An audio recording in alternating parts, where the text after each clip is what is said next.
नमस्कार, खबरों की सफरनामे में आपका स्वागत है। आपके साथ मैं हूं आस्था। रुक करते हैं खबरों का। व्हाइट हाउस में पीएम नरेंद्र मोदी पहुंचे। पीएम मोदी के दौरे का ये तीसरा दिन है। इस दौरान पीएम ने बाइडेन के डिनर के लिए आभार जताया है। जिल बाइडेन समेत 200 गेस्ट मौके पर मौजूद रहे। अमेरिका दौरे का ये तीसरा दिन है। अमेरिका के राष्ट्रपति जो बाइडेन और फर्स्ट लेडी जिल बाइडेन ने पीएम नरेंद्र मोदी के लिए व्हाइट हाउस में स्ट्रीट डिनर रखा। मोदी का अमेरिका दौरे का ये तीसरा दिन था। इस मौके पर उन्होंने डिनर के लिए आभार जताया। उन्होंने कहा कि खास सत्कार के लिए मैं दिल से आभारी हूं। मैंने देखा है कि मेहमान नवाजी से प्रभावित होकर कई बार लोग गाना गाने लगते हैं। काश मुझ में भी गाने की कला होती तो मैं भी गाना सुनाता।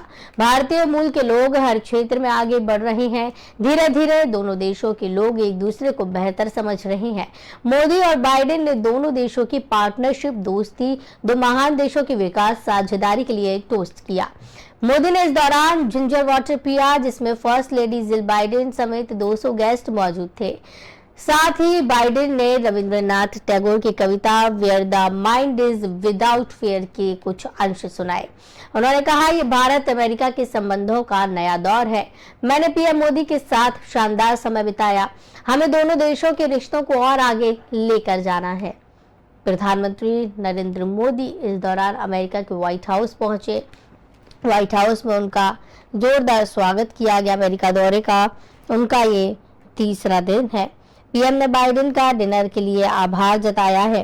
तो आपको बताते चले कि व्हाइट हाउस में पीएम मोदी पहुंचे हैं। उन्होंने जिंजर वाटर पिया है और साथ ही साथ आपको ये भी बताते चले कि पीएम के साथ साथ इस दौरान जिल बाइडेन और 200 और लोग मौजूद रहे। प्रधानमंत्री ने गुरुवार को अमेरिकी कांग्रेस को संबोधित किया। उन्होंने अपने पूरे भाषण के दौरान कोविड वैक्सीनेशन, महिला सशक्तिकरण, भारत अमेरिका संबंध, भारत की G20 अध्यक्षता और आर्थिक विकास जैसे पहलुओं पर विस्तार से बात की। पीएम नरेंद्र मोदी का अमेरिका में जोरदार स्वागत किया जा रहा है। मोदी ने संसद के संयुक्त सत्र को भी संबोधित किया है। प्रधानमंत्री नरेंद्र मोदी का ये दौरा काफी महत्वपूर्ण माना जा रहा है। पीएम मोदी के इस दौरे पर सभी की नजर है।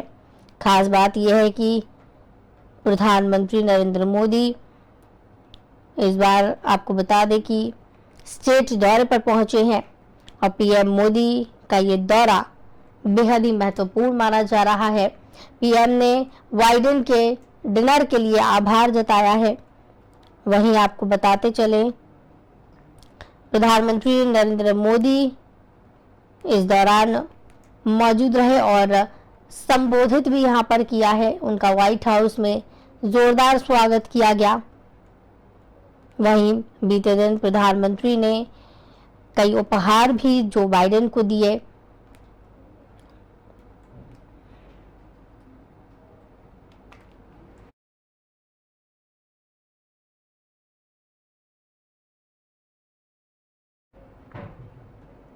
पीएम नरेंद्र मोदी ने अमेरिकी संसद को दूसरी बार संबोधित किया। इस दौरान अमेरिकी सांसदों ने तालियों की गड़गड़ाहट के साथ उनका स्वागत किया। पीएम मोदी ने अपने भाषण की शुरुआत में संसद को धन्यवाद दिया। भारत और अमेरिका के रिश्तों पर बोलते हुए उन्होंने कहा कि AI का दूसरा मतलब है अमेरिका और इंडिया।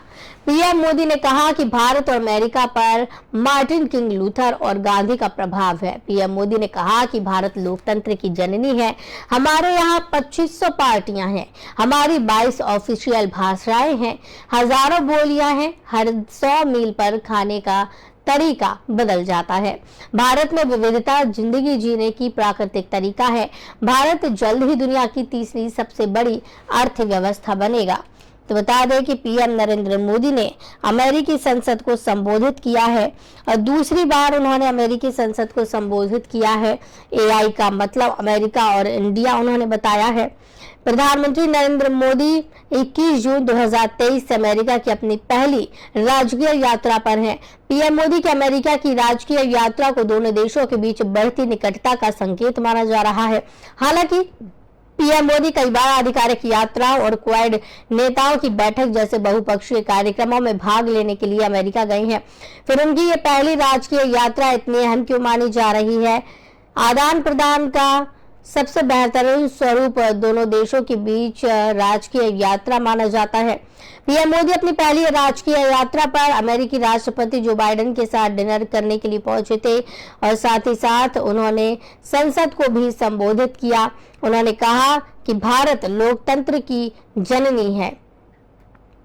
मैं आपको बताते चले कि पीएम मोदी ने संसद को संबोधित किया है, भारत को लोकतंत्र की जननी बताया और साथ ही साथ एआई को अमेरिका और भारत, अमेरिका और इंडिया का नाम दिया है। उन्होंने अर्थव्यवस्था पर कहा कि दुनिया की सबसे बड़ी अर्थव्यवस्था भारत बनेगा। पीएम मोदी ने अमेरिकी संसद को दूसरी बार संबोधित किया था। इस दौरान अमेरिकी सांसदों ने तालियों की गड़गड़ाहट के साथ उनका स्वागत किया। पीएम मोदी ने अपने भाषण की शुरुआत में संसद को धन्यवाद दिया। भारत और अमेरिका के रिश्तों पर बोलते हुए उन्होंने कहा, एआई का मतलब है अमेरिका और इंडिया। पीएम मोदी ने कहा कि भारत और अमेरिका पर मार्टिन किंग लूथर और गांधी का भी प्रभाव है। प्रधानमंत्री का ये दौरा काफी महत्वपूर्ण माना जा रहा है। उन्होंने अमेरिकी संसद को संबोधित किया। अमेरिकी सांसदों ने उनका तालियां बजाकर स्वागत किया है। जैसे ही उपराष्ट्रपति कमला हैरिस का जिक्र किया, संसद में उपस्थित सभी सांसदों ने खड़े होकर तालियां बजाई। कमला हैरिस ने भी खड़े होकर पीएम मोदी का अभिवादन किया।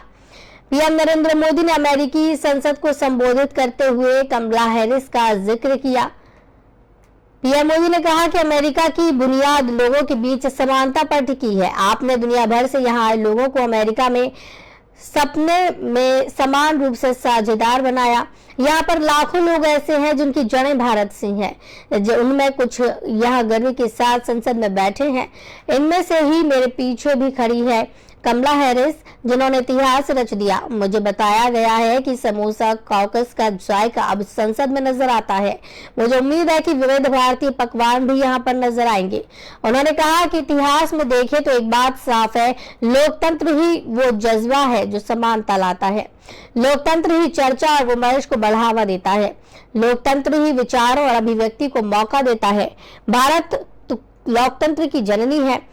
एकम सत विप्रा बहुधा वदंती, यानी एक सच है। बुद्धिमान लोग इसे अलग अलग तरह से कहते हैं। भारत सबसे बड़ा लोकतंत्र है। भारत अमेरिका मिलकर दुनिया को बेहतर भविष्य दे सकते हैं। अमेरिका में भारतीय मूल के सांसदों को अनौपचारिक रूप से समोसा कॉकस कहा जाता है। अमेरिका में 2016 के राष्ट्रपति चुनाव में समोसा कॉकस की कहानी शुरू हुई थी। उस चुनाव में पहली बार भारतीय मूल के कुछ सांसद निर्वाचित हुए थे। बाद में ये संसद में अक्सर एक साथ दिखाई देते थे। उस दौरान अमेरिकी प्रतिनिधि सभा के सदस्य राजा कृष्णमूर्ति ने पहली बार भारतीय मूल के सांसदों के इस समूह को समोसा कॉकस नाम दिया था। कमला हैरिस भी इस समूह की प्रमुख सदस्य थी, जो वर्तमान में अमेरिका के उपराष्ट्रपति हैं। राजा कृष्णमूर्ति का कहना था कि उन्होंने अमेरिकी संसद में भारतीय मूल के सांसदों की संख्या को रेखांकित करने के लिए समोसा कॉकस नाम दिया।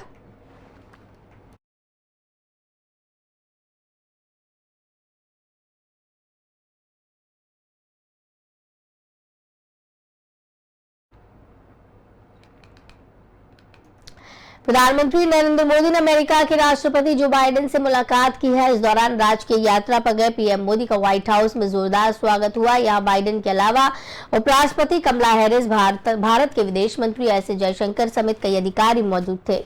यूएस राष्ट्रपति जो बाइडेन ने कहा कि मैं सम्मानित हूं कि अमेरिका 15 साल बाद भारत के लिए एक बार फिर से राजकीय यात्रा की मेजबानी कर रहा है। मैं जब वाइस प्रेसिडेंट था तो पीएम मोदी के साथ बहुत समय बिताया। मैं जब से राष्ट्रपति बना हूं, इसको मैंने कायम रखा। उन्होंने कहा, हम दो गौरवान्वित राष्ट्र 3 शब्दों से बंधे हैं, वी द पीपल। बाइडेन ने कहा, भारत और अमेरिका हर विषय पर मिलकर काम कर रहे हैं। ये सब भारत, अमेरिका और विश्व के लिए बहुत महत्वपूर्ण है। जो भी हम आज निर्णय लेंगे ये आने वाली पीढ़ियों को प्रभावित करेंगे। बाइडेन के स्वागत भाषण के बाद पीएम मोदी ने भव्य स्वागत आभार जताया। उन्होंने कहा, आज व्हाइट हाउस में ये भव्य स्वागत समारोह 140 करोड़ भारतीयों के लिए सम्मान है। उन्होंने कहा कि मैं 3 दशक पहले यूएस आया था और व्हाइट हाउस को बाहर से देखा था। मैं कई बार अमेरिका आया, लेकिन पहली बार इतने भारतीयों के लिए व्हाइट हाउस के लिए दरवाजे खोले गए।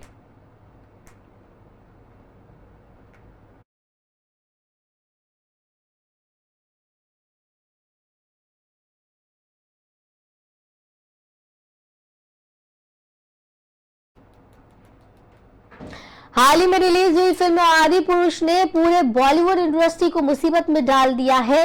बता दें, नेपाल का ये मामला है, जहां नेपाल की राजधानी काठमांडू के मेयर बालन शाह ने भारतीय फिल्मों की स्क्रीनिंग को अनुमति नहीं देने की बात की है।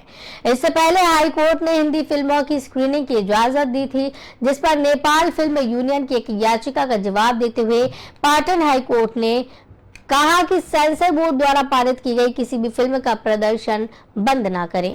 नेपाल फिल्म यूनियन के पदाधिकारी शाह की धमकी के खिलाफ हाई कोर्ट पहुंचे थे, जिसमें कहा गया है कि जब तक आदि पुरुष के फिल्म निर्माता सीता के जन्म स्थान के बारे में गलती नहीं सुधारते, तब तक वो किसी भी भारतीय फिल्म की स्क्रीनिंग नहीं होने देंगे। बता दें कि रामायण पर आधारित फिल्म ने अपने कथानक और संवादों को लेकर नेपाल और भारत में विवाद खड़ा कर दिया है। शाह ने फिल्म में हुई गलती पर आपत्ति जताते हुए काठमांडू के सिनेमाघरों में फिल्म की स्क्रीनिंग 1 हफ्ते तक रोक दी थी। फिल्म के निर्माताओं ने मेयर को एक पत्र लिखकर कहा कि फिल्म में ऐसा कोई संवाद नहीं है जिससे नेपाली लोगों की भावना को ठेस पहुंचे। तो आपको बता दें कि आदि पुरुष को लेकर लगातार बवाल मचा हुआ है। विवादों में आदि पुरुष खड़ी हुई है। बॉलीवुड इंडस्ट्री की मुसीबत इस फिल्म ने बढ़ा दी है। सीता के जन्म स्थान को लेकर नेपाल ने आपत्ति जताई है, तो कहीं ना कहीं अब इस फिल्म की वजह से भारत और नेपाल के बीच भी संबंध तीखे होते हुए नजर आ रहे हैं। आपको बता दें, सीता के जन्म स्थान को लेकर नेपाल ने आपत्ति जताई है। आदि पुरुष ने बॉलीवुड इंडस्ट्री की मुसीबत बढ़ा दी है। नेपाल में फिल्म को बैन कर दिया गया है और साथ ही साथ सेंसर बोर्ड से पारित बॉलीवुड की फिल्मों को भी वहां पर बैन किया गया है, जो कि काफी नुकसानदेह साबित हो सकता है। आदि पुरुष ने बॉलीवुड इंडस्ट्री की मुसीबत बढ़ा दी है। कई ऐसी चीजें इसमें शामिल की गई हैं जिसको लेकर नेपाल इसमें सवाल खड़े कर रहा है।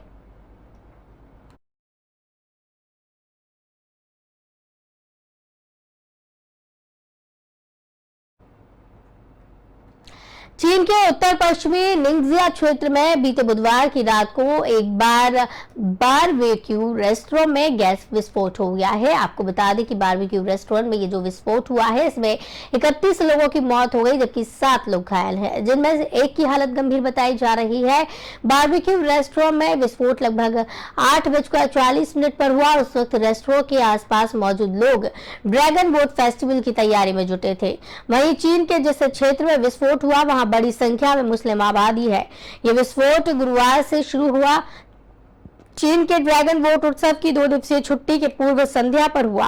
कथित तौर पर रेस्टोरेंट छुट्टियों की भीड़ से खचाखच भरा हुआ था। इस धमाके से आसपास की इमारतों को भारी नुकसान पहुंचा है। इस घटना पर चीन के राष्ट्रपति शी जिनपिंग ने बारबेक्यू रेस्टोरेंट धमाके के बाद घायलों के संपूर्ण बचाव और उपचार के साथ साथ सुरक्षा में व्यापक सुधार का आह्वान किया। बचाव कार्य का मार्गदर्शन करने के लिए चीन के आपातकालीन प्रबंधन मंत्रालय, आवास और शहरी ग्रामीण विकास मंत्रालय और बाजार विनियमन के लिए राज्य प्रशासन के सदस्यों सहित एक संयुक्त कार्य दल को घटनास्थल पर भेजा गया। साथ ही धमाके के पीछे की जांच के आदेश दे दिए गए हैं।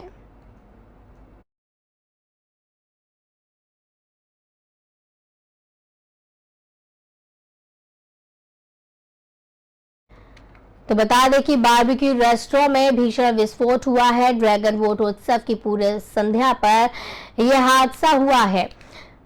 गैस विस्फोट हुआ है। बारबेक्यू रेस्टोरेंट पर 31 लोगों की इस दौरान मौत हो गई है, जबकि 7 लोग घायल बताए जा रहे हैं, जिनमें एक की हालत गंभीर है। बता दें कि बारबेक्यू रेस्टोरेंट में विस्फोट लगभग 8:40 पर हुआ है। उस वक्त रेस्टोरेंट के आसपास मौजूद लोग ड्रैगन बोट फेस्टिवल की तैयारी में जुटे थे। वहीं चीन के जिस क्षेत्र में विस्फोट हुआ, वहां बड़ी संख्या में मुस्लिम आबादी है। ये विस्फोट गुरुवार से शुरू हुए हैं। चीन के ड्रैगन बोट उत्सव की 2 दिवसीय छुट्टी की पूर्व संध्या पर ये घटना हुई है। कथित तौर पर रेस्टोरेंट छुट्टियों की भीड़ से खचाखच भरा हुआ था। इस धमाके से आसपास की इमारतों को भारी नुकसान पहुंचा। इस घटना पर चीन के राष्ट्रपति शी जिनपिंग ने बारबेक्यू पिस्टल धमाके के बाद घायलों के संपूर्ण बचाव और उपचार व सुरक्षा में व्यापक सुधार का आह्वान किया। बचाव कार्य का मार्गदर्शन करने के लिए चीन के आपातकालीन प्रबंधन मंत्रालय, आवास और शहरी ग्रामीण विकास मंत्रालय और बाजार विनियमन के लिए राज्य प्रशासन के सदस्यों सहित एक संयुक्त कार्य दल को घटनास्थल पर भेजा गया। साथ ही धमाके के पीछे की जांच के आदेश दिए गए।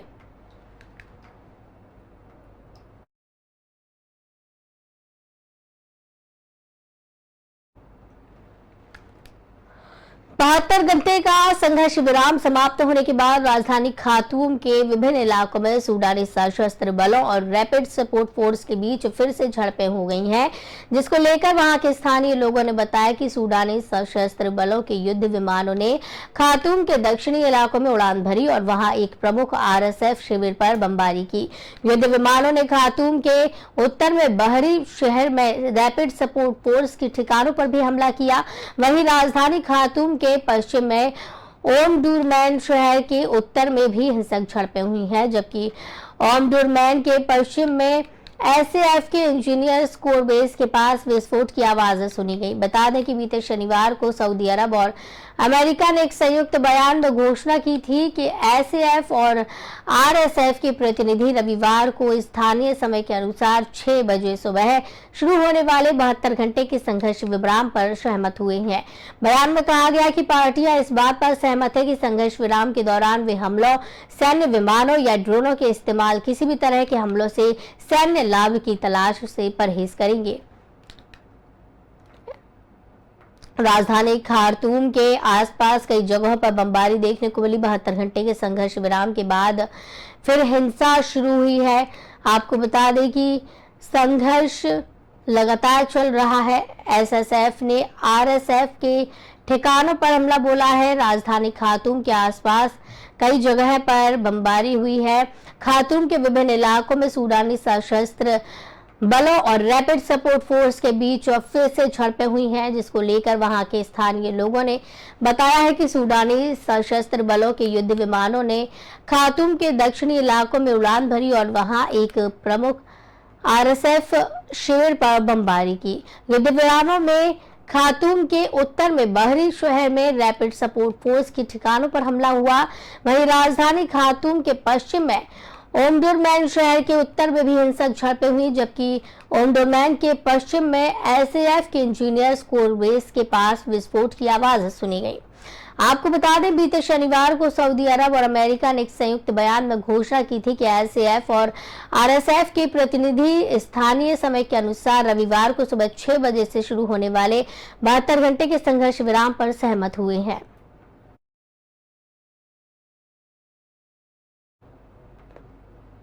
तो इस बुलेटिन में फिलहाल इतना ही। मुझे दीजिए इजाजत। नमस्कार।